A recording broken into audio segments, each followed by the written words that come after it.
طبعا كلنا عارفين الفتة المصرية بالخل والثوم من الأكلات التراثية اللي ليها شعبية كبيرة عند المصريين، خاصة بقى في التجمعات والمناسبات. بتجمع بين الرز والعيش المحمص والصلصة الجميلة اللذيذة اللي معمولة بالخل والثوم. يلا نشوف النهاردة احنا هنعملها ازاي. أكلة حلوة بنحب احنا كمصريين نعملها لما نحب نجمع كل العيلة.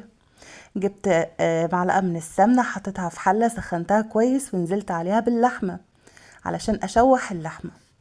طيب يلا شوحي اللحمة يا خالته هند. هحط ايه على اللحمة بقى علشان تتشوح حلو وتاخد لون حلو؟ هحط عليها معلقة صغيرة من السكر. خلاص. طب ليه يا خالته هند حطيتي معلقة من السكر؟ علشان خاطر اللحمة تتكرمل وتاخد لون حلو، وهقول لكم ليه بعدين. حطيت البهارات بتاعتي كمان، بلح الطيب رشة صغيرة وملح وفلفل اسود بس، ما كترتش بهارات، وورقتين صغيرين من اللوري. نزلت عليهم ببصلايه صغيره، ونزلت عليهم كمان بميه سخنه، وهسيب اللحمه بقى تتسلق براحتها على نار هاديه. اول ما تغلي كده كويس مع بعضها دقيقتين ههدي عليها. نيجي بقى للعيش بتاع الفته. العيش انا قصيته كده بالمقص قطع صغيره، ولا هي صغيره ولا كبيره، خليها مناسبه كده علشان تبقى في المعلقه مناسبه، ان الواحد لما ياكل بالمعلقه كده متبقاش ايه قطعه العيش ايه اكبر من استيعاب المعلقه. خلاص يا حبيبي فاهمني؟ طب يا خالتون ده انا عايزه اعمل كميه مظبوطه على قد الافراد الموجوده، ولا كتير ولا قليله، يبقى هتحطي لكل فرد رغيف واحد من العيش، وهتزودي رغيف واحد كمان زياده. يعني لو انتوا 5 هتحطي 5 ارغفه من العيش، وهتزودي واحد كمان احتياطي. خلاص يا حبيبتي؟ خلاص. هحمره بقى في السمن في الزيت، او لو حابين تحمروه في الفرن مفيش مشكله. هنا كنت بوريكم ازاي شوربه اللحمه رايقه وما طلعتش ريم خالص. عملت كمان رز ابيض وهقول لكم دلوقتي انا عملته ازاي.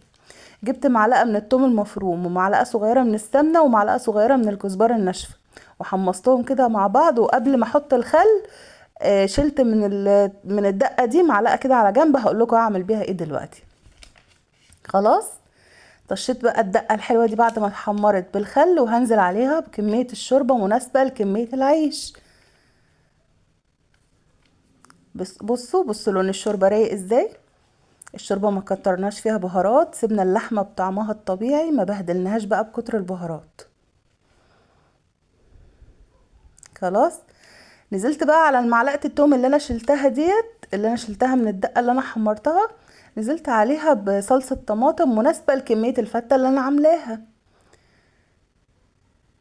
وكمان حطيت عليها ملح وفلفل اسود ورشة من السكر، وحطيت عليها شوية من الخل.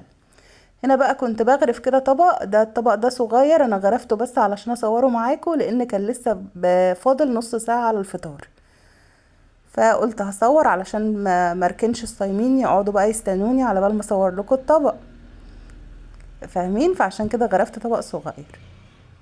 حطيت بقى العيش وسقيته بقى من التسقية بتاعة الشوربة اللي احنا عملناها بالخل والثوم والكزبرة الناشفة،